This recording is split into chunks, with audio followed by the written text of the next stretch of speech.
Informativo de Jurisprudência número 715 do STJ, publicado em 3 de novembro de 2021. Recursos repetitivos. Direito Administrativo, Direito Processual Civil. RESP 1.865.563, Rio de Janeiro. Tema Mandado de Segurança Coletivo. Associação de Oficiais Militares do Estado do Rio de Janeiro, AME Rio de Janeiro. Substituta processual. Limites subjetivos da coisa julgada. Integrantes da categoria substituída, oficiais. Lista apresentada no momento do ajuizamento ou filiação à associação impetrante. Irrelevância. Tema 1056. Destaque. A coisa julgada formada no mandado de segurança coletivo 20055101016159-0, impetrado pela Associação de Oficiais Militares do Estado do Rio de Janeiro, enquanto substituta processual, beneficia os militares e respectivos pensionistas do antigo Distrito Federal,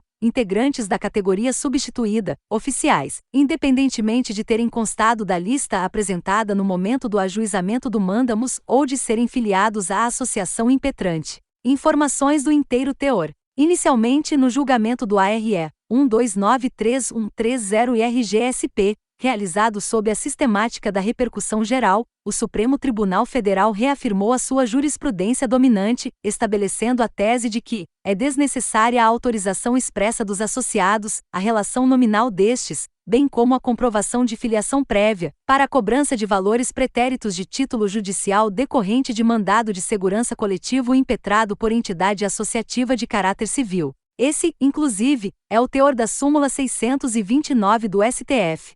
A impetração de mandado de segurança coletivo por entidade de classe em favor dos associados independe da autorização destes. Não obstante o entendimento acima indicado, não é suficiente para dirimir a questão travada nos presentes autos, devendo, também, ser observados os limites da coisa julgada. No ponto, não andou bem a Corte ao consignar que o título executivo teria se formado nos moldes delimitados pelas instâncias ordinárias no julgamento, com a limitação da incorporação da vantagem aos associados da impetrante constantes na lista anexada à inicial. Com efeito, consoante registrado pelo Tribunal de Origem, no primeiro grau, a ordem foi parcialmente concedida para determinar que a autoridade coatora procedesse à incorporação da vantagem pecuniária especial instituída pela Lei nº 11.134/2005, nos proventos de reforma auferidos pelos policiais militares e bombeiros do antigo Distrito Federal filiados à impetrante, que tivessem adquirido o direito à inatividade remunerada até a vigência da Lei nº 5787/1972, bem como nos proventos de pensão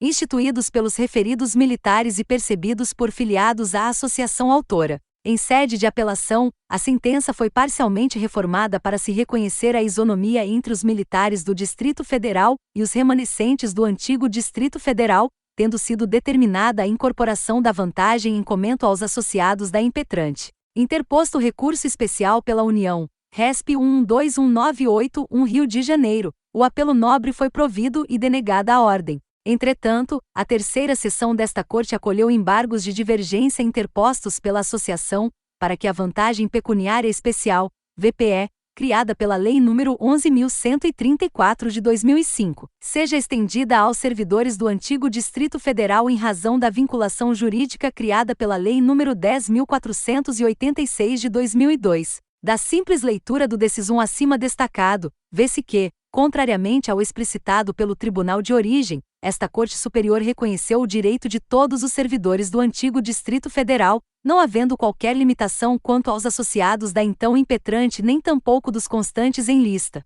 Assim, a configuração da legitimidade ativa, para fins de execução individual do título coletivo em comento, prescinde da presença do nome do exequente individual na lista de associados eventualmente apresentada quando do ajuizamento do mandado de segurança, e assim também, da comprovação de filiação, no caso concreto, a Associação de Oficiais Militares Estaduais do Rio de Janeiro, autora da segurança coletiva. O caso concreto, entretanto, guarda particularidade. A exequente é pensionista de ex-praça da Polícia Militar do antigo Distrito Federal. Assim, a configuração da legitimidade ativa, para fins de execução individual do título coletivo em comento, prescinde a. Da presença do nome do exequente individual na lista de associados eventualmente apresentada quando do ajuizamento do mandado de segurança, e assim também, b. Da comprovação de filiação, no caso concreto, à Associação de Oficiais Militares Estaduais do Rio de Janeiro, autora da segurança coletiva. O caso concreto, entretanto, guarda particularidade.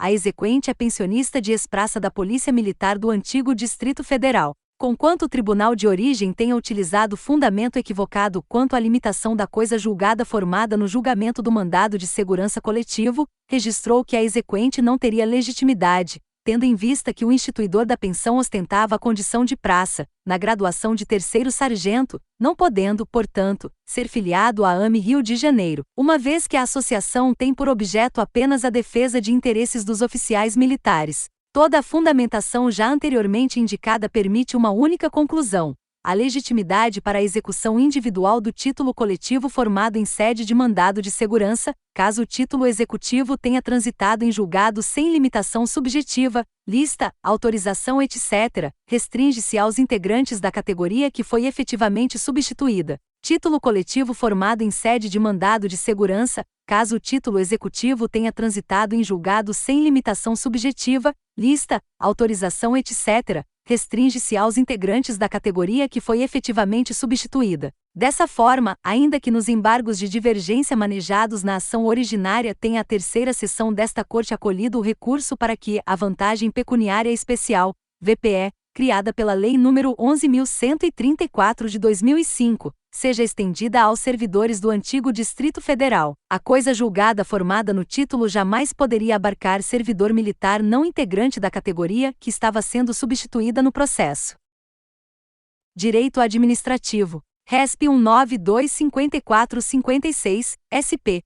Tema: Veículo de propriedade de pessoa jurídica. Multa pela não indicação do condutor infrator. Dupla notificação. Necessidade: uma na lavratura do auto de infração e outra na imposição da penalidade. Artigo 257, parágrafo 8º do Código de Trânsito Brasileiro. Tema 1097. Destaque: em se tratando de multa aplicada às pessoas jurídicas proprietárias de veículo, fundamentada na ausência de indicação do condutor infrator, é obrigatório observar a dupla notificação. A primeira que se refere à autuação da infração e a segunda sobre a aplicação da penalidade, conforme estabelecido nos artigos 280, 281 e 282 do Código de Trânsito Brasileiro. Informações do inteiro teor. O Código de Trânsito Brasileiro, em seu artigo 257, parágrafo 7º e 8º, prevê a aplicação de nova multa ao proprietário de veículo registrado em nome de pessoa jurídica, quando não há identificação do condutor infrator no prazo determinado.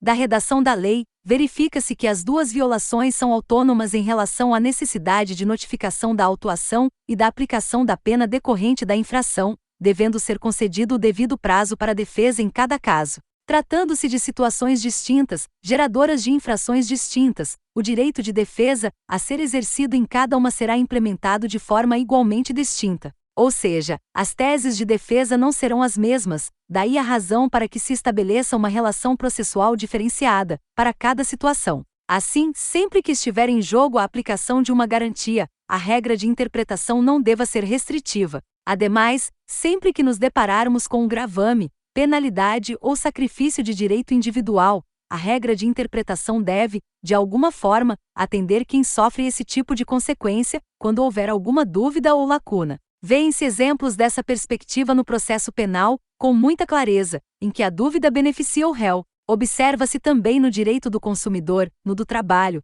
nos quais a parte fragilizada na relação jurídica material recebe uma compensação, por assim dizer, ou uma não equiparação lícita para que, no conflito verificado em um processo contra um ente mais forte possa se estabelecer, tanto quanto possível, a igualdade material, e ela não seja prejudicada por ser mais frágil. No que toca a uma relação jurídica estabelecida no presente processo administrativo sancionador de trânsito, verifica-se que existe essa supremacia do ente público em desfavor do particular. Poder-se-ia indagar se o interesse público daria fundamento à desnecessidade de dupla notificação, pois o particular cometeu a infração e deve sofrer as consequências da lei, já que a autoridade administrativa exerce seu papel com os atributos próprios do ato administrativo.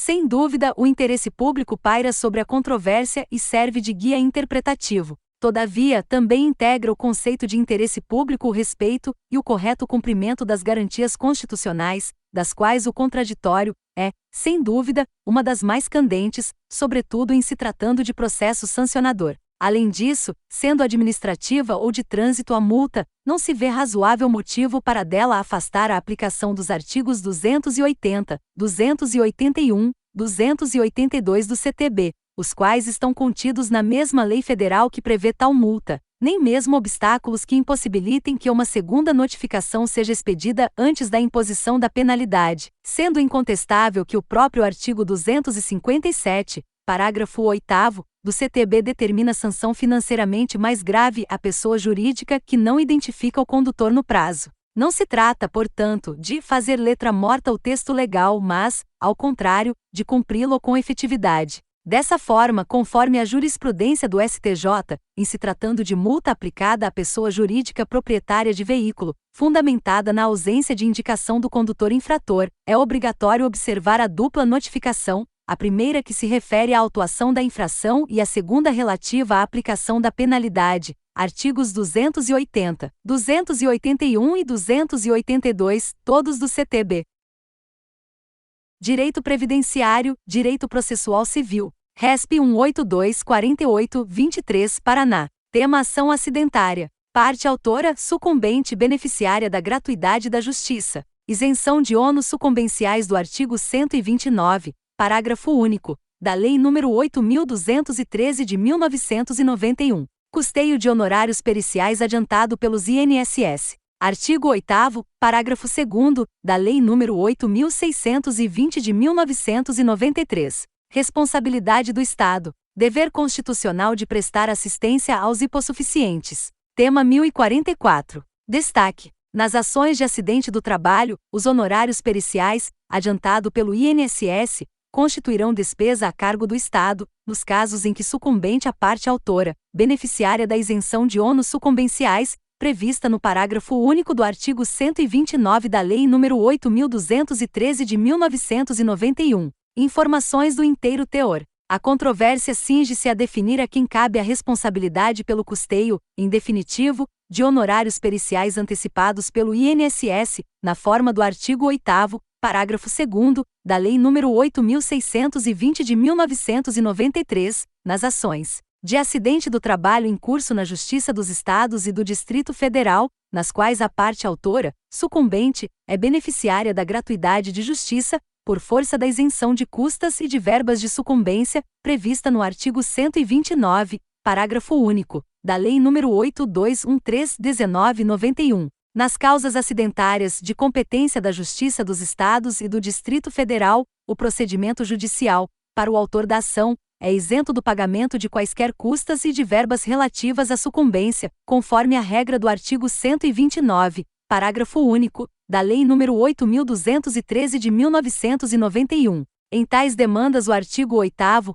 parágrafo 2º, da Lei 8.620 de 93 estabeleceu norma especial, em relação ao CPC 2015, determinando, ao INSS, a antecipação dos honorários periciais. A exegese do artigo 129, parágrafo único, da Lei nº 8.213 de 1991, que presumiu a hipossuficiência do autor da ação acidentária, não pode conduzir à conclusão de que o INSS, que, por força do artigo 8º, parágrafo 2º, da Lei 8.620 de 93, antecipar os honorários periciais, seja responsável, em definitivo, pelo seu custeio, ainda que vencedor na demanda, em face do disposto no artigo 82, parágrafo 2º, do CPC de 2015, que, tal qual o artigo 20, caput, do CPC de 1973, impõe, ao vencido, a obrigação de pagar ao vencedor as despesas que antecipou. Entretanto, como, no caso, o autor da ação acidentária,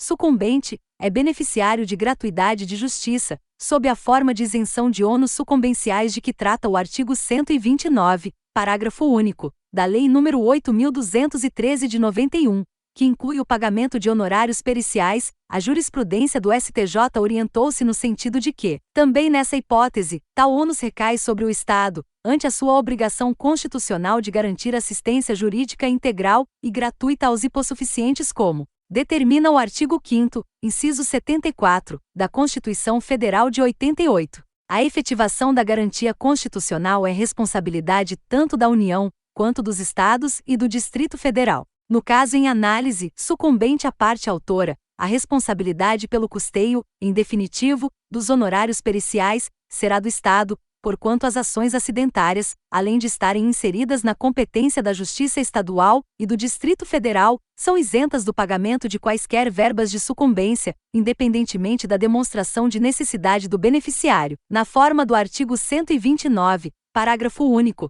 da Lei 8.213 de 91, que presumiu a hipossuficiência do autor da ação acidentária. Nesse panorama, o INSS somente estará obrigado ao pagamento final dos honorários periciais, em ação acidentária, se for a parte sucumbente. Improcedente o pedido de benefício acidentário, sendo o INSS a parte vencedora da demanda, os honorários periciais, adiantado pela autarquia, na Justiça Estadual e do Distrito Federal, artigo 8º, parágrafo 2º da Lei 8.620 de 93, constituirão despesa a cargo do Estado em que tramitou a ação.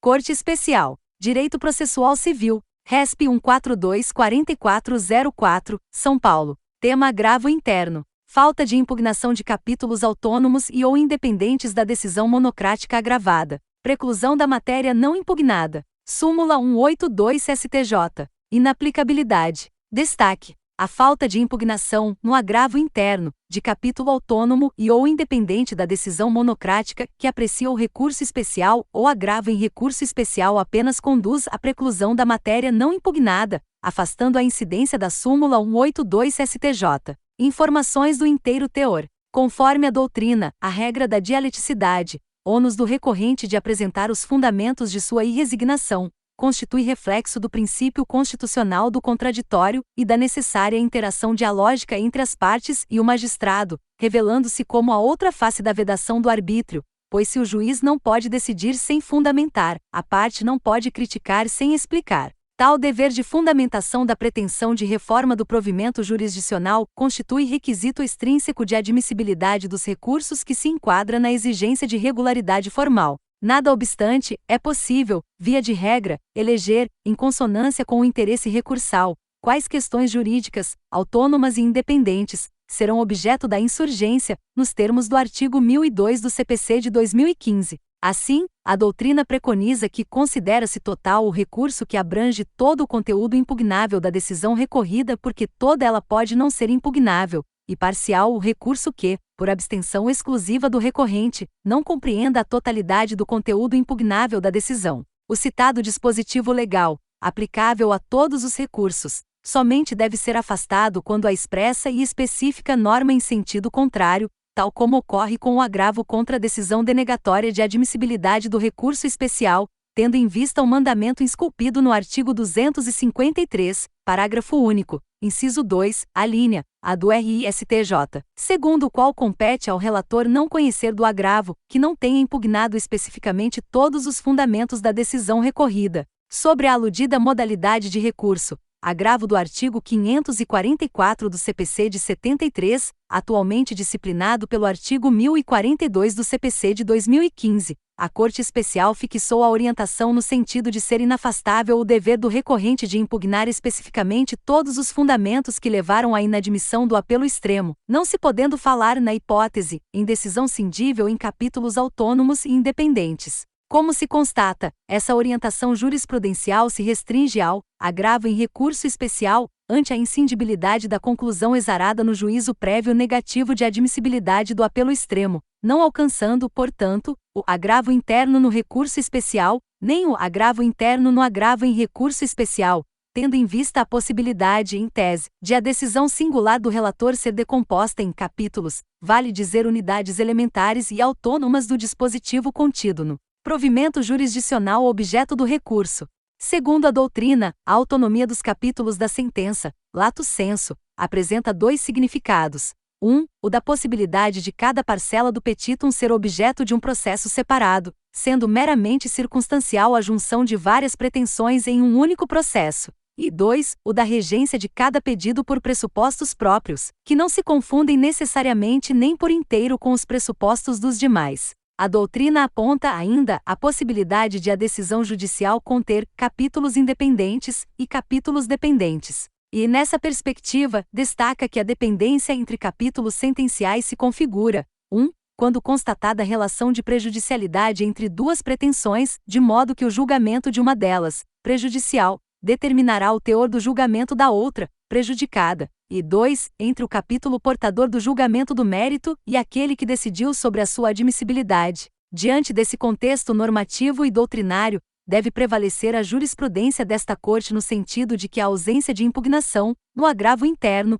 de capítulo autônomo e ou independente da decisão monocrática do relator, proferida ao apreciar recurso especial ou agravo em recurso especial, apenas acarreta a preclusão da matéria não impugnada, não atraindo a incidência da súmula 182 do STJ. Ressalta-se, contudo, o dever da parte de refutar em tantos quanto forem os motivos autonomamente considerados, para manter os capítulos decisórios objeto do agravo interno parcial ou total. Primeira turma. Direito Administrativo. RMS 66.316, SP. Tema concurso público. Candidato aprovado dentro do número de vagas. Restrições financeiras impeditivas. Situações excepcionais. RS 598.099, Mato Grosso do Sul. Inocorrência. Não nomeação dos aprovados. Ilegalidade. Destaque. Para a recusa à nomeação de aprovados dentro do número de vagas em concurso público devem ficar comprovadas as situações excepcionais elencadas pelo Supremo Tribunal Federal no RS 598099 Mato Grosso do Sul, não sendo suficiente a alegação de estado das coisas, pandemia, crise econômica, limite prudencial atingido para despesas com pessoal. Tampouco o alerta da Corte de Contas acerca do chamado limite prudencial. Informações do inteiro teor. Inicialmente pontua-se que tem aportado nesta Corte Superior recursos interpostos por candidatos aprovados em concursos públicos, insurgências dirigidas contra a denegação da segurança pelo Tribunal de Justiça de origem, este que, em sua fundamentação, tem albergado a tese da autoridade coatora de que, por restrições financeiras diversas, atinentes a leis orçamentárias, pandemia, crise econômica no país, estaria o poder público com a chancela factual para não nomear aqueles que obtiveram, dentro do número de vagas, o êxito no certame. Discute-se se a espécie comportaria a aplicação das chamadas situações excepcionais elencadas pela Corte Suprema no RS 598099-MS, alusivas aos critérios de superveniência, imprevisibilidade, gravidade e necessidade, que constituiriam o alicerce para a não nomeação dos aprovados pelo poder público. Acerca do tema, esta Corte Superior tem a diretriz de que a recusa à nomeação dos aprovados dentro do número de vagas deve ser a última das oportunidades, quando realmente já não houver saída para a administração pública. Contudo, muito embora venha abrandir o estado das coisas, pandemia, crise econômica, limite prudencial atingido para despesas com pessoal, que teria resultado em situação financeira impeditiva às nomeações, o fato é que não se verifica a existência dos reais elementos orçamentários que venham a embasar o não chamamento dos candidatos aprovados dentro do número de vagas. Um aspecto que deve ser ressaltado é que, se foram oferecidas vagas de concurso pelo poder público, sem que houvesse a segurança orçamentária devidamente blindada para o certame, indene, portanto, a vicissitudes econômico-sociais, se está diante de ato de gestor público que pode até mesmo ser elencado como ilícito administrativo. Assim, a recusa à nomeação deve ser a última das oportunidades, quando realmente já não houver saída, consoante já noticiou esta Corte Superior, RMS 57.565 SP. No caso concreto, a situação não é cifrada exclusivamente ao cerne da pandemia, razão pela qual não há evidências de que o órgão está diante das situações excepcionalíssimas anotadas pelo excelso STF, justificadoras do afastamento das nomeações, não sendo suficiente o alerta da Corte de Contas acerca do chamado limite prudencial. Segunda turma. Direito Processual Civil, RMS 65.943, SP. Tema Decisão sobre Instrução Probatória. Matéria excluída do sistema de preclusão. Impugnação por agravo de instrumento e por mandado de segurança. Impossibilidade. Impugnação diferida pela via da apelação. Destaque. As decisões interlocutórias sobre a instrução probatória não são impugnáveis por agravo de instrumento ou pela via mandamental, sendo cabível a sua impugnação diferida pela via da apelação. Informações do inteiro teor. Trata-se de ação de mandado de segurança impetrada contra ato judicial, em que a questão principal é sobre a necessidade de instrução adicional. Sobre o tema, cabe referir que o ato judicial que decide não avançar sobre a fase decisória do procedimento finda por alongar a instrutória, justamente por vislumbrar a necessidade de esclarecimento de questões adicionais. Tratando-se inegavelmente de uma questão probatória, o que, de fato, não desafia o recurso de agravo de instrumento, mas isso, no entanto, não autoriza a propositura da ação mandamental. Isso porque é salutar atinar para a compreensão firmada com o julgamento do RESP 1704520-MT, de relatoria da ministra Nancy Andrighi, quando este Tribunal Superior fixou a tese de que a interpretação do rol das hipóteses de cabimento do agravo de instrumento, conforme a previsão do artigo 1015 do CPC de 2015, é taxativa, mas sujeita à mitigação diante de situação concreta em que ocorra urgência na pronta resolução da controvérsia, sob pena de o aguardo do julgamento da apelação, em que se incluem as matérias não sujeitas à preclusão, e não impugnáveis pela via do agravo de instrumento, poder ensejar a inutilidade do provimento vindouro da pretensão. O que está pontuado no precedente evidencia que haverá, de fato, dois tipos de decisões interlocutórias classificáveis segundo a forma de impugnação, de maneira que aquelas que versarem conteúdo incerto no rol do artigo 1015 do CPC 2015 estão sujeitas à preclusão e desafiam imediata impugnação pela via do agravo de instrumento, todas as demais, no entanto, não se sujeitando a isso porque plenamente refutáveis pela via da apelação. A taxatividade mitigada, segundo apreendo, incide nessa segunda espécie, de maneira que apesar de uma determinada controvérsia não estar, prima facie, sujeita à inquinação pela via do agravo de instrumento, o uso deste dependerá quando presentes, a urgência da medida e b. o risco de inutilidade do proveio judicial decorrente do julgamento da questão apenas por ocasião da apelação. Assim, o exame do presente caso demanda que se examine primeiramente se era, de fato, caso de agravo de instrumento,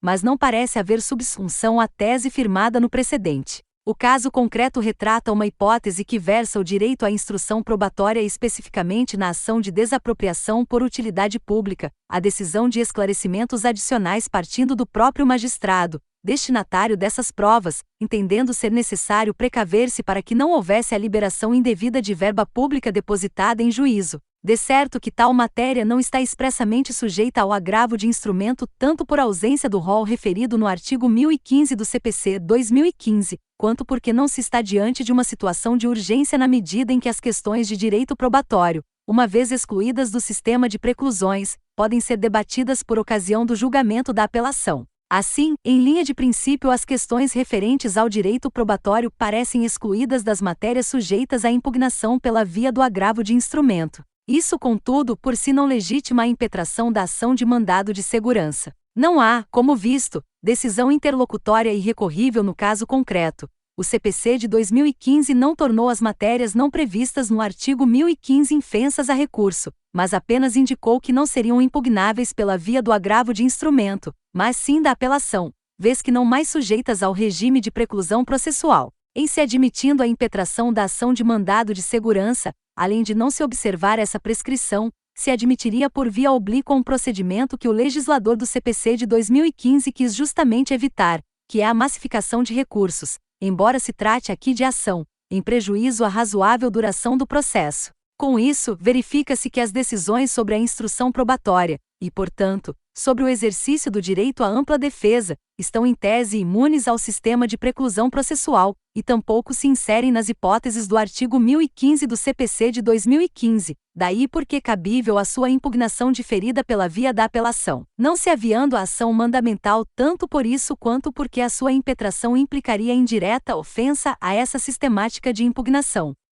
Direito processual civil. Agravo de instrumento nos EDCL, no RESP 1893371, Rio de Janeiro. Tema: comprovação de tempestividade. Ato de interposição do recurso. Ausência de expediente no tribunal de origem. Remissão a link de site da Corte ACO. Insuficiência. Destaque: a mera remissão a link de site do tribunal de origem nas razões recursais é insuficiente para comprovar a tempestividade de recurso. Informações do inteiro teor. A Corte Especial do STJ, nos autos do ARESP 957821-MS, relatora para acórdão ministra Nancy Andrighi, firmou entendimento no sentido da impossibilidade de comprovação posterior da tempestividade de recurso interposto na égide do CPC 2015, haja vista a redação do artigo 1003, parágrafo 6º, da referida norma, que exige a comprovação da ocorrência de feriado local no ato de interposição do recurso, e porque o parágrafo 3º do artigo 1029 impõe, para desconsideração de vício formal,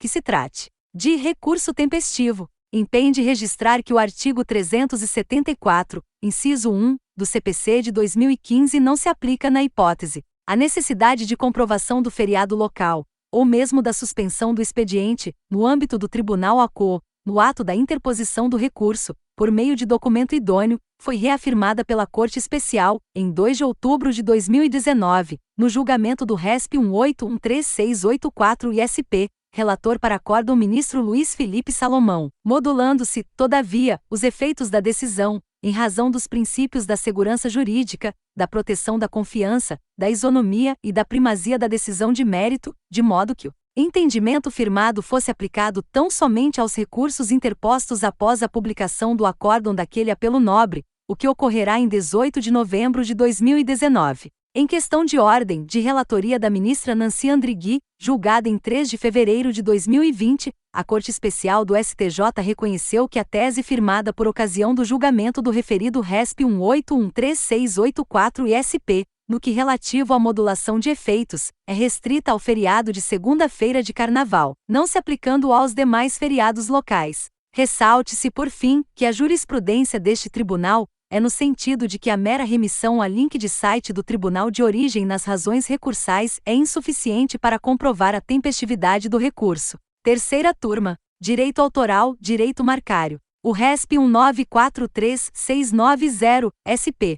Tema concorrência desleal. Violação de trade dress. Utilização de design em domínio público. Não caracterização. Comprovação de requisitos. Necessidade. Destaque. Para a configuração da prática de atos de concorrência desleal derivados de imitação de trade dress, não basta que o titular, simplesmente, comprove que utiliza determinado conjunto imagem, sendo necessária a observância de alguns pressupostos para a garantia da proteção jurídica, ausência de caráter meramente funcional, distintividade, confusão ou associação indevida, anterioridade de uso, informações do inteiro teor. A prática de atos fraudulentos capazes de ensejar confusão perante o público consumidor de determinado produto, o que gera desvio de clientela, autoriza a vítima, independentemente da existência de registro de direito de propriedade industrial, a deduzir pretensão em juízo contra o infrator. Tal conclusão, vale mencionar, decorre do texto expresso da Lei N. 9.279 de 1996, que contém uma série de normas específicas destinadas à inibição da concorrência desleal,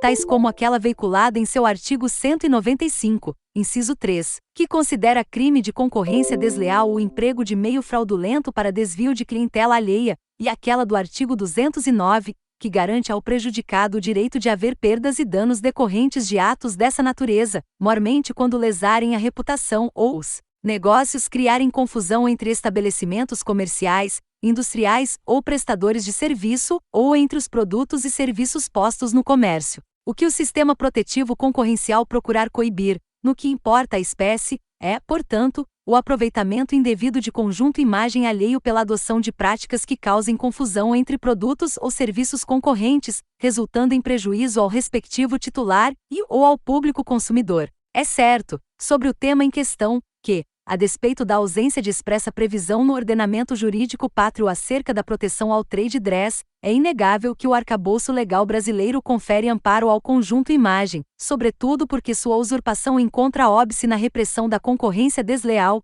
RESP 1.843.339 SP. Convém lembrar que trade dress pode ser conceituado, resumidamente, como conjunto de características visuais que forma a aparência geral de um produto ou serviço. Impõe-se ressaltar, todavia, conforme assentado por ocasião do julgamento do RESP 1.677.787 SC, que, para a configuração da prática de atos de concorrência desleal derivados de imitação de trade dress, não basta que o titular, simplesmente, comprove que utiliza determinado conjunto imagem, sendo necessária a observância de alguns requisitos básicos para a garantia da proteção jurídica. Em primeiro lugar, há que se atentar para o fato de que as características gráfico-visuais do produto ou embalagem não podem guardar relação com exigências inerentes à técnica ou à funcionalidade precípua do produto. Ou seja, os elementos que formam o conjunto imagem não podem ter outra função ou propósito que não seja especificamente a diferenciação do bem no mercado onde está inserido.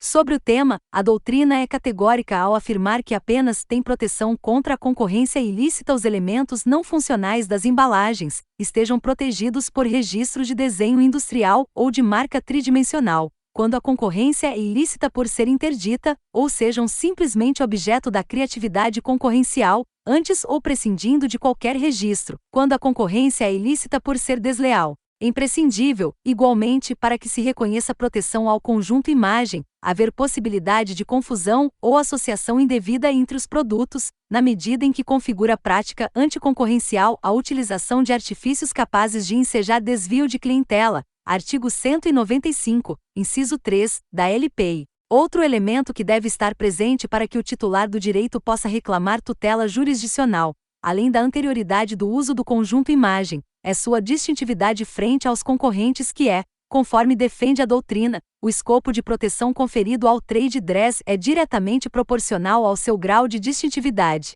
Trade dresses únicos e absolutamente distintivos são merecedores de um amplo escopo de proteção. Assim, dado o contexto dos autos, em que as recorrentes deixaram de pleitear o registro de desenho industrial para seus produtos, era ônus que lhes incumbia comprovar tanto a anterioridade do uso quanto a distintividade do conjunto imagem, na medida em que, ausentes tais circunstâncias, não se pode falar que a utilização de elementos estéticos semelhantes, que se presume estarem em domínio público, configure concorrência desleal. Consoante a severa doutrina, a mera utilização de design em domínio público não se apresenta, em si, como prática de concorrência desleal, visto que se apresenta como conduta em conformidade seja com o contexto juspositivo decorrente da hermenêutica do conjunto de normas, e de sua ratio, presentes na lei da propriedade industrial, seja com o filtro jus-axiológico derivado diretamente da Carta Constitucional. Veja-se que, caso se trata-se de desenhos industriais devidamente registrados junto ao INPI,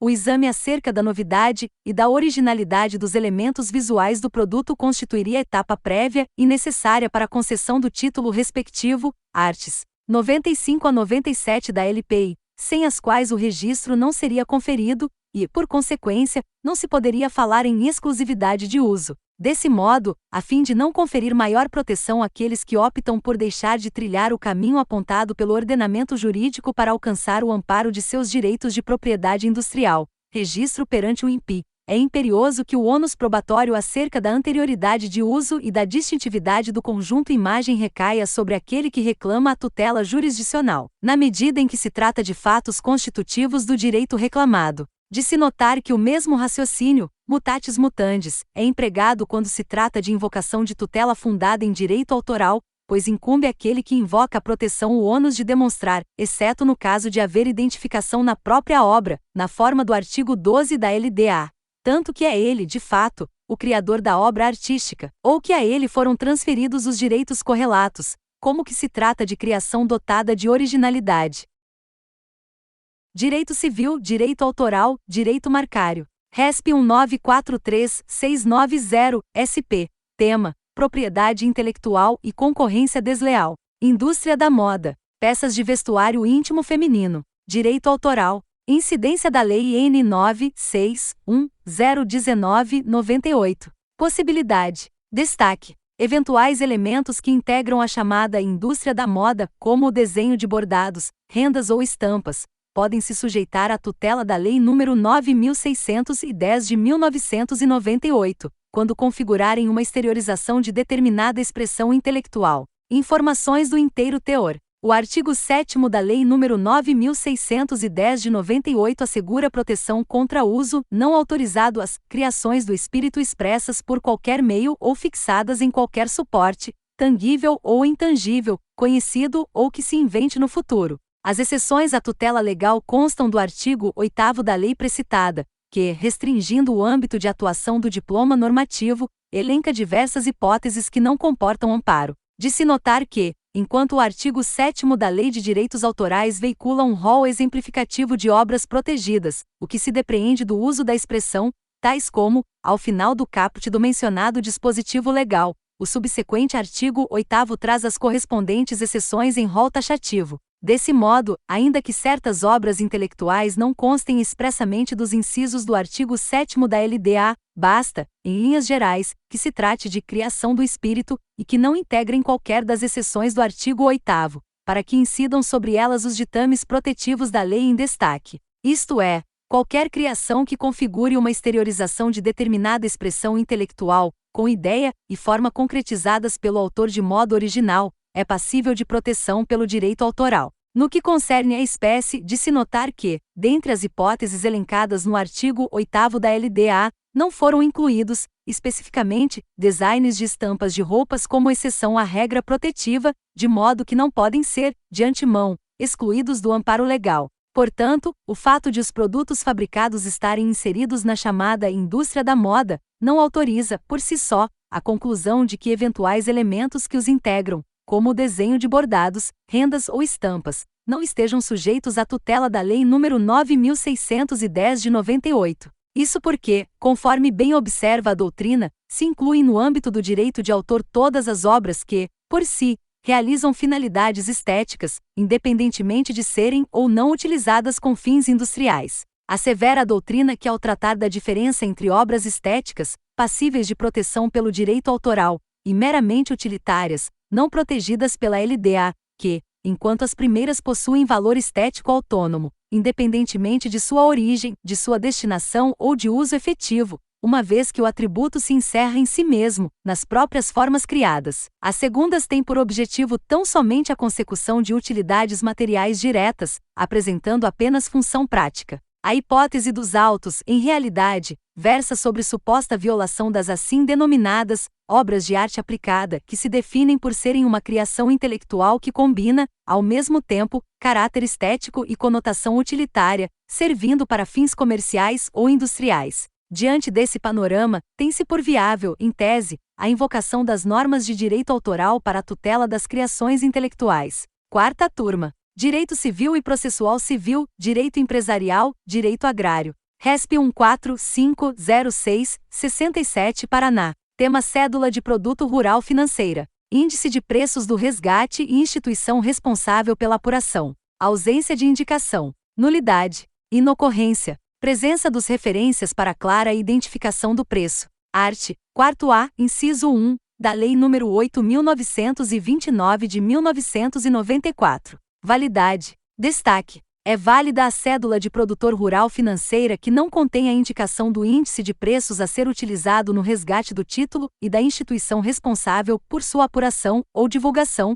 se a cártula contém os referenciais necessários à clara identificação do preço. Informações do inteiro teor. A questão objeto da controvérsia cinge-se a saber se deve ser considerada nula a cédula de produto rural financeira objeto da execução, por não constar do título a indicação do índice de preço utilizado nem a instituição responsável por sua apuração ou divulgação. A Lei 8.929 de 94 instituiu a Cédula de Produto Rural, CPR, representativa de promessa de entrega de produtos rurais, com ou sem garantias cedularmente constituídas, como um novo instrumento no sistema de crédito rural, destinado a proporcionar ao agricultor a possibilidade de obter capital necessário para o fomento do seu negócio por meio da venda antecipada de parte ou da totalidade da produção esperada. Com a emissão da cédula de produto rural, o emitente se obriga a entregar o produto rural indicado conforme as especificações de quantidade e qualidade avançadas, recebendo antecipadamente parte do valor que pretende obter com a venda desse produto.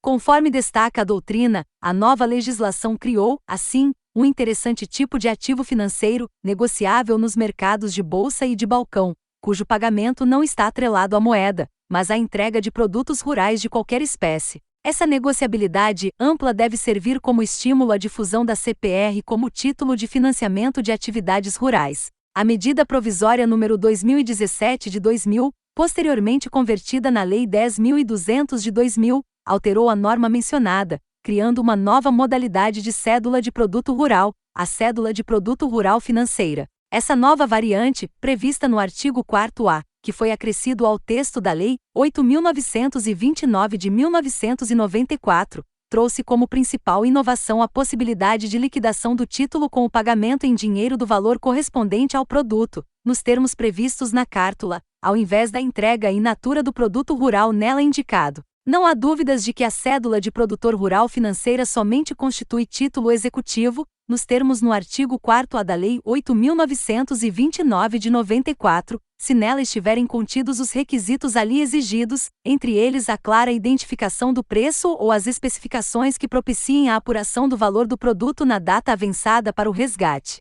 Assim, entre os requisitos de validade da cédula de produtor rural financeira estão os referenciais. 1. Necessários a clara identificação do preço, primeira parte do inciso 1 do artigo 4A da Lei 8.929 de 94, ou 2. Do índice de preços a ser utilizado no resgate do título, segunda parte do mesmo dispositivo, sendo que, nessa última hipótese, é imprescindível a identificação da instituição responsável por sua apuração ou divulgação, a praça ou mercado de formação do preço e o nome do índice. A necessidade de indicação, no corpo da cédula, do índice de preços e da instituição responsável por sua apuração ou divulgação tem a finalidade de evitar a potestatividade da cláusula de apuração do preço. A ausência dessas informações implica a nulidade do título, pois deixa a apuração dos valores ao arbítrio exclusivo do credor. No entanto, se o próprio título contém os referenciais necessários à clara identificação do preço, conforme prevê a primeira parte do inciso 1 do artigo 4A da Lei 8.929 de 94,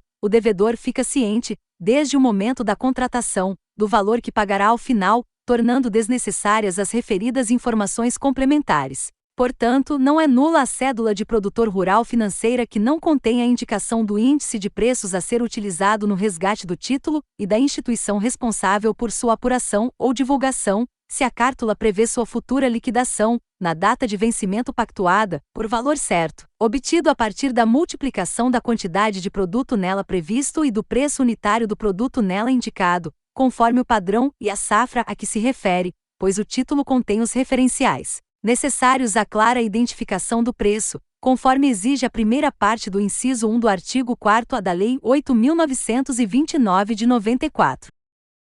Direito Civil, Direito Registral. RESP 1894758-DF. Tema: transferência de imóvel, valor superior ao teto legal. Escritura pública. Validade. Procuração em causa própria. Instrumento público. Necessidade. Destaque: a procuração para transferência do imóvel com valor superior ao teto legal, ato cuja exigência de instrumento público é essencial para sua validade, deve necessariamente ter a mesma forma pública que é exigida para o ato. Informações do inteiro teor. Dispõe o artigo 104 do Código Civil que a validade do negócio jurídico requer agente capaz, objeto lícito, possível, determinado ou determinável, e forma prescrita ou não defesa em lei, elucidando o artigo 108 que, não dispondo a lei em contrário, a escritura pública é essencial à validade dos negócios jurídicos que visem a constituição, transferência, modificação ou renúncia de direitos reais sobre imóveis de valor superior a 30 vezes o maior salário mínimo vigente no país.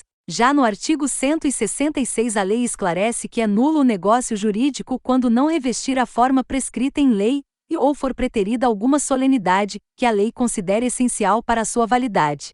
Em atenção ao princípio da simetria da forma, a procuração para a transferência do imóvel, ato cuja exigência de instrumento público é essencial para a sua validade, deve ter necessariamente a mesma forma pública para ele exigida, sob pena de não atingir os fins aos quais se presta, notadamente porque é nulo o negócio jurídico quando não revestir a forma prescrita em lei, nos termos do artigo 166, inciso 4, do Código Civil. O artigo 657 do Código Civil de 2002, ao dispor que a outorga do mandato está sujeita à forma exigida em lei para o ato a ser praticado e inovou em relação à regra anterior do artigo 1291 do Código de 1916, segundo o qual, para os atos que exigem instrumento público ou particular, não se admite mandato verbal. A circunstância de a segunda parte do artigo 657 explicitar que não se admite mandato verbal quando o ato deva ser celebrado por escrito, não tem o condão de privar de todo efeito a inovação introduzida na primeira parte do dispositivo. Assim, quando destinado à prática de negócio jurídico que vise a constituição, transferência, modificação ou renúncia de direitos reais sobre imóveis de valor superior a 30 vezes o maior salário mínimo vigente no país, e, portanto, dependa da forma de escritura pública. Código Civil, artigo 108, o mandato deverá ser outorgado pela forma de instrumento público. Se essa regra vale para os instrumentos de mandato em geral destinados à celebração de negócios jurídicos dependentes de escritura pública, os quais podem ser revogados ad nutum do outorgante, com maior razão ainda deverá ser seguida no caso de procuração em causa própria. Código Civil, artigo 685. Isso porque tal tipo de mandato é irrevogável, não se extingue pela morte de qualquer das partes, sendo isento o mandatário de prestar contas, podendo transferir para si os bens móveis ou imóveis objeto do mandado, obedecidas as formalidades legais. É certo que a procuração, ou o mandato, em causa própria, por si só, não formaliza a transferência da propriedade, o que depende de contrato por meio de escritura pública e registro imobiliário. Mas também é certo que o mandato em causa própria opera a transmissão do direito formativo de dispor da propriedade. Dessa forma, a disposição da faculdade de dispor, inerente ao próprio conceito jurídico de propriedade, quando tem por objeto imóvel de valor superior ao teto legal, não prescinde da forma pública, sob pena de subverter o sistema legal de disciplina da transmissão da propriedade imobiliária, dando margem a fraudes, que a regra da atração da forma trazida pelo artigo 657 do Código Civil de 2002 buscou prevenir. Direito Processual Civil, a RESP 163/1112-MT. Tema: União estável. Regime de bens. Retroatividade. Efeitos ex nunc. Expressa autorização judicial. Excepcionalidade. Artigo 1639, parágrafo 2º do Código Civil. Destaque: a eleição do regime de bens da união estável por contrato escrito é dotada de efetividade ex nunc, sendo inválidas cláusulas que estabeleçam a retroatividade dos efeitos patrimoniais do pacto sem expressa autorização judicial, nos termos do artigo 1639, parágrafo 2º, do Código Civil de 2002. Informações do inteiro teor. No caso, o magistrado de piso julgou improcedente a pretensão de invalidade de cláusula retroativa do regime de bens da união estável, consignando que, tendo os litigantes optado por adotar o regime da separação total de bens se quando da realização do contrato de convivência, inclusive com efeitos retroativos ao início da união estável, e não tendo restado demonstrado que a autora foi forçada ou ludibriada a fazê-lo, se concluiu ter ela o feito espontaneamente, devendo o pacto continuar vigorar. Por sua vez, o tribunal de origem manteve a sentença, por entender possível a retroatividade de todo o contrato de convivência no caso de previsão expressa em cláusula contratual. Dessa forma, a Corte decidiu a questão em desconformidade com a jurisprudência do STJ, segundo a qual a eleição do regime de bens da união estável por contrato escrito é dotada de efetividade ex nunc, sendo inválidas cláusulas que estabeleçam a retroatividade dos efeitos. Por fim, consigna-se que a possibilidade de cláusula retroativa sobre o regime de bens, em contrato celebrado entre os conviventes, depende de expressa autorização judicial, nos termos do artigo 1639, parágrafo 2º, do Código Civil de 2002. Sexta turma. Direito Constitucional, Direito Processual Penal. HC 659527, SP. Tema: violação de domicílio, tráfico de drogas, flagrante, quarto de hotel,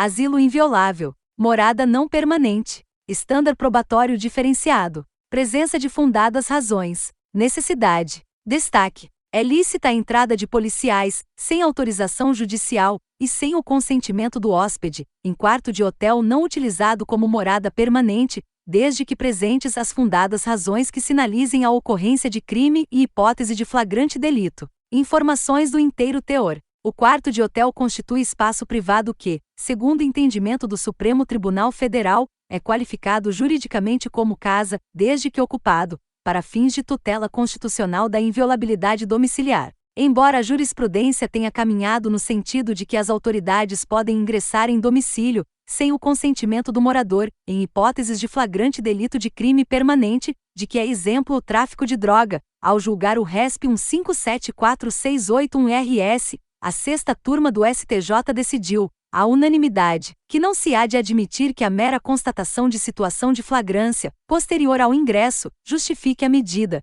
No referido julgamento, concluiu-se, portanto, que, para legitimar-se o ingresso em domicílio alheio, é necessário tenha a autoridade policial fundadas razões para acreditar, com lastro em circunstâncias objetivas, no atual ou iminente cometimento de crime no local onde a diligência vai ser cumprida. No caso, verifica-se que, previamente à prisão em flagrante, foram realizadas diligências investigativas para apurar a veracidade da informação recebida no sentido de que havia entorpecentes no quarto de hotel em que estava hospedado o réu. Vale dizer, a atuação policial foi precedida de mínima investigação acerca de tal informação de que, naquele quarto, realmente acontecia a traficância de drogas, tudo a demonstrar que estava presente o elemento, fundadas razões a autorizar o ingresso no referido local. Esclarece-se que, embora o quarto de hotel regularmente ocupado seja, juridicamente qualificado como casa para fins de tutela constitucional da inviolabilidade domiciliar, artigo 5º, 11, a exigência, em termos de estándar probatório, para que policiais ingressem em um quarto de hotel sem mandado judicial não pode ser igual às fundadas razões exigidas para o ingresso em uma residência propriamente dita, a não ser que se trate, o quarto de hotel, de um local de moradia permanente do suspeito. Isso porque é diferente invadir uma casa habitada permanentemente pelo suspeito, e até por várias pessoas, crianças e idosos, inclusive, e um quarto de hotel que, como no caso, é aparentemente utilizado não como uma morada permanente, mas para outros fins, inclusive, ao que tudo indica, o comércio de drogas. Com efeito, presentes as fundadas razões que sinalizem a ocorrência de crime e evidenciem hipótese de flagrante delito, é regular o ingresso da polícia no quarto de hotel ocupado pelo acusado, sem autorização judicial e sem o consentimento do hóspede. Direito Processual Penal. HC 691963-RS. Tema: Execução penal. Progressão ao regime aberto. Manutenção da prisão domiciliar monitorada fixada no regime anterior, semiaberto harmonizado. Parâmetros da súmula vinculante 56. Observância. Ofensa ao sistema progressivo. Inexistência. Destaque. A manutenção do monitoramento eletrônico ao apenado agraciado com a progressão ao regime aberto não implica constrangimento ilegal, pois atende aos parâmetros referenciados na súmula vinculante 56. Informações do inteiro teor. Cige-se a controvérsia acerca da possível ocorrência de constrangimento ilegal devido à manutenção do monitoramento eletrônico ao apenado agraciado com a progressão ao regime aberto. Entretanto, não há falar em ofensa ao sistema progressivo, pois a observância desse princípio se dá mediante a análise das condições às quais o apenado estaria submetido caso cumprisse a pena em estabelecimento prisional adequado, sendo certo que a prisão domiciliar monitorada não se afigura mais penosa do que aquela que o executando vivenciaria no cumprimento da pena em regime aberto. No caso, as circunstâncias permitem o deslocamento até o trabalho, e o monitoramento estabelecido traduz a vigilância mínima necessária para aferir o cumprimento de pena fora de estabelecimento prisional,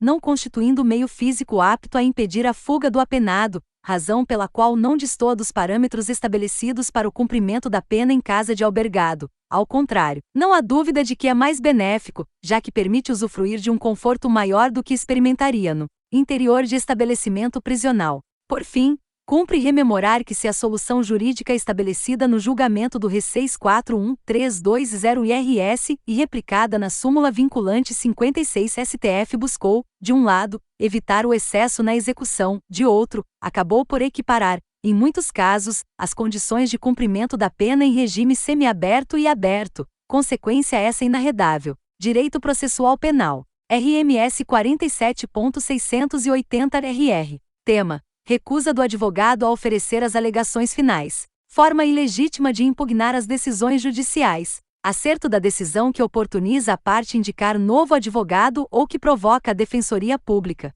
Respeito à duração razoável do processo. Destaque: o juiz tem poderes diante da omissão de alegações finais pelo advogado para oportunizar à parte a substituição dele no causídico ou na inércia, para requerer que a defensoria pública ofereça as alegações finais. Informações do inteiro teor. Cige-se a controvérsia a definir se a ampla defesa engloba a possibilidade de o advogado se recusar a oferecer as alegações finais por discordar de alguma decisão do juiz da causa na condução do procedimento. Não há dúvida da importância da ampla defesa como elemento central de um processo penal garantista. Todavia, é imprescindível afirmar que tal princípio não tem o condão de legitimar qualquer atuação por parte da defesa. A forma legal para impugnar eventuais discordâncias com as decisões tomadas pelo juiz na condução da ação penal não pode ser a negativa de oferecimento de alegações finais. Admitir por hipótese a validade de tal conduta implicaria, em última instância, conferir o poder de definir a legalidade da atuação do magistrado não aos tribunais, mas ao próprio advogado.